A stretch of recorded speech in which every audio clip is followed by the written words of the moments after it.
নির্বাচন ঘিরে ষড়যন্ত্রের জাল নেপথ্যে কারা? শুধু কি পতিত শক্তিই নির্বাচন বানচাল করতে চায়, নাকি এর পেছনে আরো অনেকেই আছে, সরকারের মধ্যেও কেউ আছে? সেই বিষয়টি আসলে এখন খুব আলোচনা হচ্ছে, এবং এই বিষয়টি আলোচনার বারবার ঘুরে ফিরে আলোচনা হচ্ছে, এবং মানুষের মধ্যে যার কারণে নির্বাচন নিয়ে একটা দোলাচাল সন্দেহ দেখা দিয়েছে। সম্প্রতি প্রধান উপদেষ্টা, অন্তর্বর্তীকালীন সরকারের প্রধান উপদেষ্টা ডক্টর মোহাম্মদ ইউনূস নির্বাচন বানচালের এক ষড়যন্ত্রের কথা বলেছেন। আহ, চার দলের সঙ্গে আলোচনার সময় তিনি কথা বলেন। তার আঙ্গুল সরাসরি এক পতিত স্বৈরাচারের দিকে তুলেছেন, এবং তিনি বলেছেন, যখনই নির্বাচন আয়োজনের চেষ্টা হয় তখনই ষড়যন্ত্র সামনে আসে। কিন্তু প্রশ্ন উঠেছে, এই খেলার খেলোয়াড় কি কেবল একটি গ্রুপ, বা নির্বাচন বানচালের এই যে জটিল সমীকরণের আর কোনো শক্তি সক্রিয় আছে? পর্দার আড়ালে কি খেলা, আর মানে কোন দিকে যাচ্ছে বিষয়গুলা, সেগুলো নিয়ে মানুষের বিস্তর যেমন চিন্তা আছে, আলোচকরাও বিভিন্ন ধরনের ব্যাখ্যা বিশ্লেষণ দিচ্ছেন। এই প্রেক্ষাপটেই মানবজমিন একটি প্রতিবেদন প্রকাশ করেছে। সেই প্রতিবেদনে মানবজমিন একটি প্রতিবেদন প্রকাশ করেছে। সেই প্রতিবেদনে আহ, বলা হচ্ছে,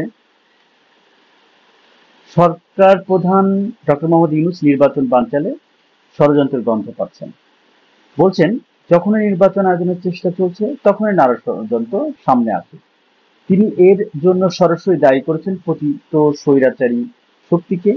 প্রশ্ন উঠেছে, শুধু কি পতিত শক্তি নির্বাচন বানচালের চেষ্টা করছে, নাকি অন্য কোনো শক্তি? দীর্ঘদিন থেকেই শোনা যাচ্ছে, তার নিজের ঘরের ভিতরেই একটা শক্তি নির্বাচনে বিশ্বাসই করে না। অন্তত চারজন নীতি নির্ধারক নির্বাচন বিরোধী তৎপরতায় লিপ্ত ছিলেন, আহ, সেটা মোটামুটি সবারই জানা। এর এবং তারা নির্বাচনমুখী হয়েছেন এমন আভাস ইঙ্গিত দিচ্ছেন। এর কারণ হচ্ছে, সরকার প্রধান নিজেই যখন নির্বাচনের কথা বলছেন, তখন তারা ভুল পাল্টে প্রকাশ্যে বলছে নির্বাচন ছাড়া উপায় কি, অথচ তারা অন্তত দুটি শক্তির মাধ্যমে নির্বাচন বিলম্বিত করার প্রয়াসে লিপ্ত ছিলেন। এখন স্বৈরাচার বিরোধী আন্দোলনের সামনের কাতারে এই দুই শক্তি প্রকাশ্যেই নানা শর্ত আরোপ করে নির্বাচনকে ঘোলাটে করছে বলে অনেকে মনে করেন। তাদের কথা, সংস্কার বিচার ছাড়া নির্বাচন নয়। ঠিক এই পাশাপাশি ওই প্রতিবেদনে আবার আরেক জায়গায় বলা হয়েছে, অতি সম্প্রতি একটি বিশেষ বৈঠকও হয়ে গেছে রাজনীতিতে, যে বৈঠকের খবর অনেকেই জানেন না হয়তো, কিন্তু প্রধান উপদেষ্টার দপ্তরের না জানার কোনো কারণ নেই। প্রায় প্রতিদিনই বৈঠক হচ্ছে।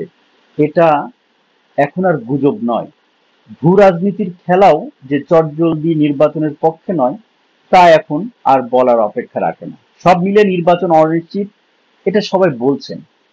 প্রতিবেদনে আহ, আহ, অনেক বিষয় বলার পরে যেমন আরেকটা জায়গায় এসেছে যে নির্বাচন যাতে ফেব্রুয়ারিতে না হয়, সে তৎপরতার সাথে আরো একাধিক শক্তি সক্রিয় রয়েছে। নির্বাচনের তারিখ ঘোষণা করলেই যে নির্বাচন হয়ে যাবে, তা মনে করার কোনো কারণ নেই। নিকট অতীতেই আমরা এই ধরনের ঘটনা প্রত্যক্ষ করেছি। মনোনয়নপত্র জমা দেওয়ার পর বিএনপি জামানায় নির্বাচন ভণ্ডুল হয়েছে। সব মিলিয়ে প্রধান উপদেষ্টা যখন নির্বাচনমুখীর কথাবার্তা বলছেন, তখন এই এই যে বিভিন্ন ধরনের আইন শৃঙ্খলা পরিস্থিতির অবনতি, তারপরে নানা বিষয় সামনে আসছে, এবং অনেকেই বলছে যে এই পরিস্থিতিতে আসলে নির্বাচন আপাতত হওয়া সম্ভব না। সব মিলিয়ে একটা ধোঁয়াশা মোটামুটি তৈরি হয়েছে বা দেখা যাচ্ছে। তো সুপ্রিয় দর্শক মন্ডলী, আহ আপনার এলাকার নির্বাচন পরিস্থিতি কেমন, কিংবা আপনি কি মনে করেন যে এই নির্দিষ্ট সময়ের মধ্যে আসলে নির্বাচন হবে? সেই বিষয়গুলো যদি আপনার কোনো মতামত থাকে, বা আপনার কোনো ভিন্ন দৃষ্টি থাকে বা ভিন্ন মত থাকে, সেগুলো আপনি আমাদের এই কমেন্টসে জানাতে পারেন।